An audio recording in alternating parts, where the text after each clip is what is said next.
Kalau menurut William Walker Atkinson ada 7 hukum semesta, istilahnya kan kosmik. Jadi alam semesta ini ada 3 rumusan hukumnya. Yang pertama apa? Yang pertama ada the law of vibration. The law of vibration itu segala sesuatu itu bergetar. Tidak ada yang diam. Getaran-getaran dalam frekuensi yang sama akan saling menarik. Kegembiraan akan menarik kegembiraan yang lain. Nah, fokuslah secara konsisten terhadap pikiran tertentu, maka akan menarik getaran yang sama. Jadi the law of vibration itu kita ini bergetar terus. Ini menjelaskan bergetar ini mungkin tidak mudah. Kita ini kan sebenarnya tidak diam. Coba teman-teman perhatikan pikiranmu, perasaan, intelijensimu. Ini kan kerja terus. Ya dari luar kelihatan diam, tapi di dalammu itu kan rame terus. Nah, itu mungkin mudahnya ya, jenis getaran. Engkau sedang berada di frekuensi mana? Mungkin engkau sedang marah-marah, mungkin engkau sedang senang, mungkin engkau sedang gelisah, mungkin hari ini engkau sedang bingung karena vaksin, mungkin hari ini engkau sedang gelisah karena sekelilingmu sedang pembatasan ketat karena pandemi. Mungkin ini kan sebenarnya dirimu itu sedang bergetar. Nah, the law of vibration itu vibrasi yang sama akan saling menarik atau akan menggetarkan energi atau menggetarkan vibrasi yang dekat dengan dirinya.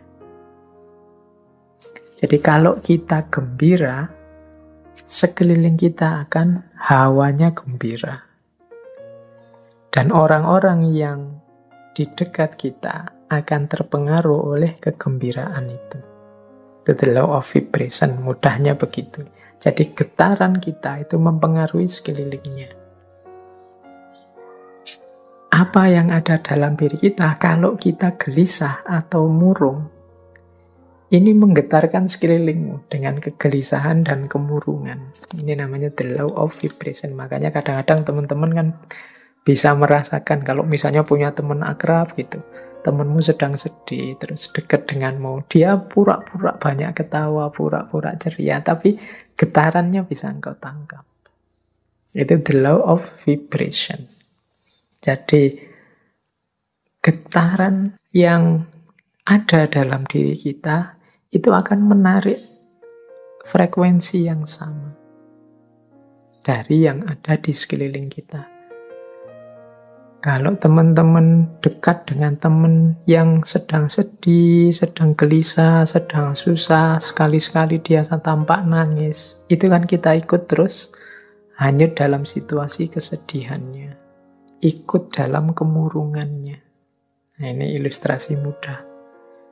Kalau teman-teman dekat dengan teman yang sedang senengnya luar biasa, cerianya luar biasa karena tujuannya tercapai gembira, itu kita dekat dia juga ikut gembira. Jadi getaran yang ada dalam diri orang lain bisa mempengaruhi getaran yang ada dalam diri kita. Demikian pula sebaliknya. Kegembiraan akan mendatangkan kegembiraan. Kesedihan juga akan mendatangkan kesedihan. Ini the law of vibration namanya. Menyikapi the law of vibration itu seperti apa? Ya menurut William Walker Atkinson adalah fokuslah pada yang baik-baik, yang indah-indah, yang nyaman-nyaman di pikiranmu. Apa yang engkau inginkan, fokuskan ke situ pikiranmu terus. Jadi getaran kesuksesan, getaran cita-cita keberhasilan, getaran cita-cita kebahagiaan itu biar menyebar kemana-mana dan menarik itu ke dalam dirimu. Yaitu, ayo mikir yang positif-positif saja. Ayo menginginkan yang baik-baik saja. Ayo mengharapkan yang nyaman-nyaman saja, yang damai-damai saja. Loh, itu nanti itulah yang akan hadir karena tertarik oleh getaran keinginan kita, getaran yang ada dalam diri kita. Itu namanya the law of vibration. Itu hukum yang pertama. Jadi, carilah frekuensi yang bagus, getaran yang bagus dalam dirimu. Dan hidupkan itu biar mempengaruhi sekelilingmu. Yang pertama itu cosmic law, yang kedua the law of relativity. Dalam hidup ini berlaku hukum relativitas. Relativitas mungkin tidak persis sama seperti relativitasnya Einstein. Tapi relativitas di sini adalah mudahnya begini. Tidak ada sesuatu yang bisa kita pahami sampai kita hubungkan dengan sesuatu yang lain. Apakah itu tentang sifat, nilai, kualitas, atau artinya sesuatu, dan lain sebagainya, itu kita akan susah memahami kalau kita tidak menghubungkannya dengan yang lain. Itu namanya the law of relativity. Ilustrasi mudahnya, misalnya sampean mau menilai saya, Pak Faiz itu wajahnya seperti itu masuk kategori ganteng apa jelek? Itu kan susah kamu jawab, mungkin ya sungkan barang, gak berani ngomong. Tapi mudahnya itu, kalian ngerti saya cakep apa jelek, itu kan ketika dibandingkan, dihubungkan dengan yang lain. Mungkin dengan wajahnya orang lain. Kalau dihubungkan dengan yang lebih cakep, ya saya tidak ada apa-apanya. Tapi kalau kamu cari yang lebih drop, jauh lebih jelek, mungkin saya yang masuk kategori ganteng. Itu the law of relativity. Indonesia ini negara yang nyaman, maju, atau negara yang terbelakang, mundur? Itu jawabmu mesti susah, karena parameter bisa macam-macam orang bikin. Mudahnya apa? Relatif. Relate-kan dengan sesuatu yang lain. Jadi jawabannya mestinya, kalau dihubungkan dengan negara ini kita masih terbelakang. Tapi kalau kita sambungkan dengan negara ini ya masih lumayan. Kita masih tergolong lebih maju. Itu namanya the law of relativity. Jadi, ini hukum alam yang kedua. Nah, maksudnya apa William Walker ini menunjukkan the law of relativity? Ya, hendaknya kita ini selalu menghubungkan situasi yang kita alami dengan yang lebih buruk atau lebih kurang atau di bawah kita. Tujuannya apa? Biar kita bersyukur. Semua kegelisahan, mungkin tidak 100% lah. Sebut saja 90% kegalauan, kegelisahan kita hari ini, itu muncul karena kita merelasikan diri dengan sesuatu yang lain, yang lebih tinggi, lebih bagus, lebih sukses, pokoknya lebih segalanya dari kita. Akhirnya kita tidak mampu untuk bersyukur. Mau bersyukur itu lebih berat karena kita melihat hidup kita ini serba kurang. Kita salah mencari relasi, menghubungkan diri kita dengan apa. Karena tiap hari mungkin engkau melihatnya artis siapa, atau melihatnya tokoh siapa, atau kiblatmu orang besar siapa, itu terus orang kaya siapa, itu terus orang sukses siapa, itu terus, sehingga ketika menengok dirimu yang lahir hanya pesimisme, underestimate, merasa betapa tidak berharganya dirimu dan lain sebagainya, akhirnya tidak bisa bersyukur. Nah, untuk bisa bersyukur, ingatlah the law of relativity tadi. Kalau engkau mau melihat yang lebih bawah darimu, masih banyak. Ada mahasiswa yang sumpek sekali karena semester akhir belum punya pacar misalnya. Dia lupa bahwa dia jadi mahasiswa itu aja sudah kelebihan yang luar biasa. Benchmarknya mungkin temennya. Benchmark itu tempat dia mengukur, tempat dia merelasikan diri, itu temennya yang sudah punya pacar. Tapi dia lupa, dalam dirinya ada banyak kelimpahan, ada banyak kelebihan. Dia sibuk hanya satu kekurangan ini. Ini biasanya karena salah merelasikan diri. Akhirnya susah bersyukur. Nah, itu hukum alam yang kedua, law of relativity. Ayo, untuk banyak hal, ya enggak untuk semua hal ya, untuk beberapa hal, law of relativity ini kita pakai ya untuk yang baik-baik, sholat, ibadah, untuk tekun belajar. Nah, kita ambil yang level tinggi biar kita semangat untuk meniru yang baik-baik. Tapi untuk hal-hal tertentu kita ambil standar yang lebih di bawah kita sehingga kita tidak lupa untuk bersyukur. Nah, yang ketiga, the law of cause and effect. Hukum sebab akibat. Kalau ini saya tidak perlu menjelaskan ya, kalau dalam Islam ya ada famay ya'mal misqala dzarratin khairan yarah wa may ya'mal misqala dzarratin syarran yarah. Ada aksi, ada reaksi. Ada sebab, ada akibat. Maka menghadapi hukum yang semacam ini, marilah kita ciptakan dalam hidup ini sebab yang baik-baik saja. Sebab-sebab yang produktif, yang sukses, yang unggulan, sehingga kita mendapatkan akibat juga yang sukses, yang unggulan. Jadi karena ada sebab, ada akibat. Kalau ingin akibat yang bagus, ya ciptakanlah sebab yang bagus. Ini hukum alam juga. Tidak mungkin dari kemalasan lahir keberhasilan misalnya, makanya jangan malas. Tidak mungkin dari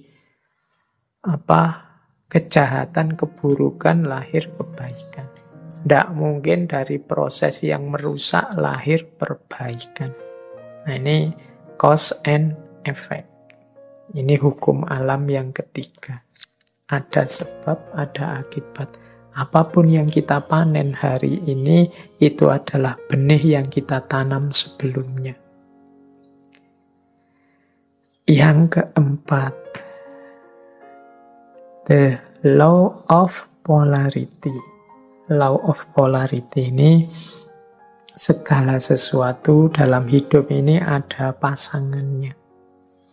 Ada panas, ada dingin, ada terang, ada gelap, ada atas bawah, ada baik buruk, ini pasangan. Pasangan ini sifatnya saling mengadakan. Saling mengadakan, ya kalau tidak ada buruk, yang baik juga tidak akan ada. Adanya yang baik karena ada yang buruk, ini namanya saling mengadakan. Kalau semua orang sama, semua baik, semua, ya dia tidak disebut baik, ya standar saja. Dia disebut baik karena ada yang buruk. Disebut terang karena ada situasi gelap. Disebut atas karena ada bawahnya. Bawah saja tidak ada atas, tidak mungkin. Atas saja tidak ada bawahnya, tidak mungkin. Jadi dia saling mengadakan, saling mendukung keberadaan masing-masing.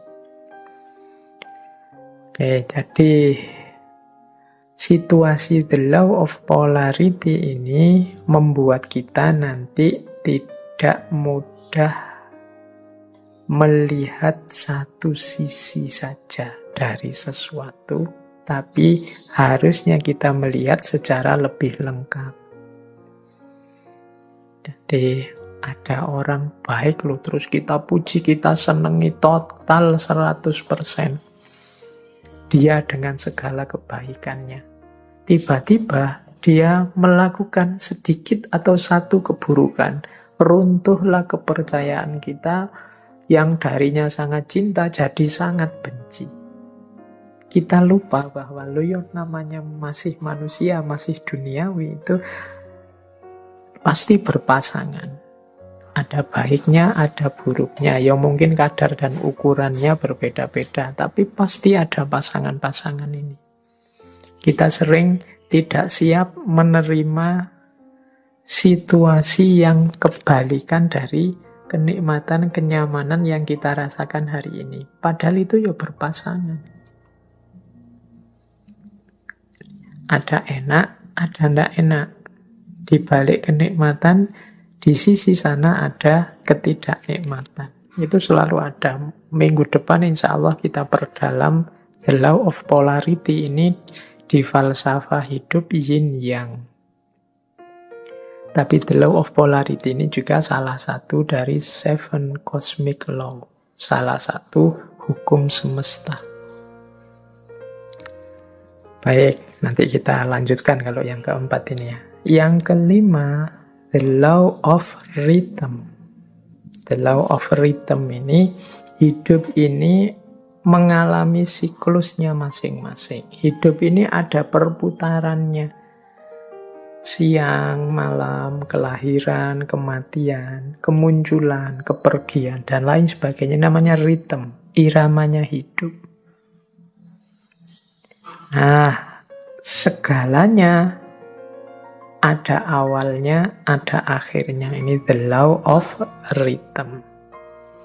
Beberapa kali saya ceritakan kan ada kisah sufi, seorang sufi yang punya jargon, ini pun akan berlalu. Mengalami apapun, apakah itu kesenangan, apakah itu kesedihan, pada saatnya juga akan berlalu. Seberat apapun, seperti apapun. Termasuk pandemi ini, dia ada awal kehadirannya, pasti nanti ada akhir kepergiannya. Itu the law of rhythm. Jadi kalau kita mengalami situasi apapun, sadarlah bahwa situasi ini akan berakhir. Yang sedang sedih, ingatlah kesedihanmu pada saatnya akan berganti kegembiraan. Yang sedang gembira, wong namanya kita hidup, pada saatnya juga akan ada masalah dan kegembiraan akan bertemu dengan kesedihan. Itu namanya the law of rhythm. Hidup ini ada siklusnya. Yang sedang di bawah jangan putus asa, yang sedang di atas jangan jumawa. Karena kita ini berputar. Ini namanya the law of rhythm.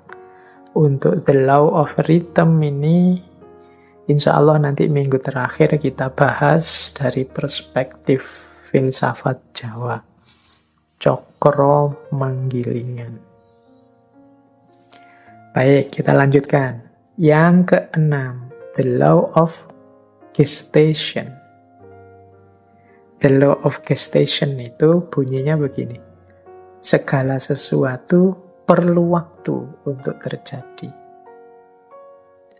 Tidak ada yang ujuk-ujuk sempurna. Tidak ada yang ujuk-ujuk utuh. Segala sesuatu dalam hidup ini butuh proses. Perlu waktu. Jadi makanya kita kalau ingin sukses juga perlu kesabaran. Menunggu momen, menunggu waktunya. Karena segala sesuatu ada waktunya. Ada waktu menanam. Ada waktu memelihara, ada waktu memetik buahnya. Segalanya butuh proses. Tidak ada yang ujuk-ujuk setelah ditanam terus buahnya muncul. The law of gestation. Dan yang ketujuh, yang terakhir dari 7 cosmic law adalah the law of transmutation. Segala sesuatu berubah. Jadi segala sesuatu, karena hidup ini di dunia pastinya dinamis. Segalanya berubah. Ini banyak kalau kita belajar filsafatnya dulu, filsafat Yunani yang terkenal Heraklitus itu ya segalanya berubah, kecuali perubahan itu sendiri. Yang tidak berubah hanya perubahan. Nah, law of transmutation ini menyadarkan kita untuk menghadapi perubahan, merancang dan menyiapkan perubahan agar perubahan yang terjadi arahnya sesuai keinginan kita, membuat kita lebih baik, membuat kita lebih sukses, membuat kita lebih berhasil. Jangan biarkan perubahan liar tidak terkontrol. Baik, ini 7 cosmic laws. Ini alam semesta. Di level batinnya itu ada 7 mekanisme ini. Ini kalau menurut teorinya Walker Atkinson. Nah, ini pengantar untuk tadi kalau ada yang tanya, Pak, natural law tadi katanya law of attraction ini bagian dari natural law ya, karena kayak tadi unsur natural law yang law of vibration, kemudian law of cause and effect atau law of transmutation ini kan bisa mengimplikasikan law of attraction.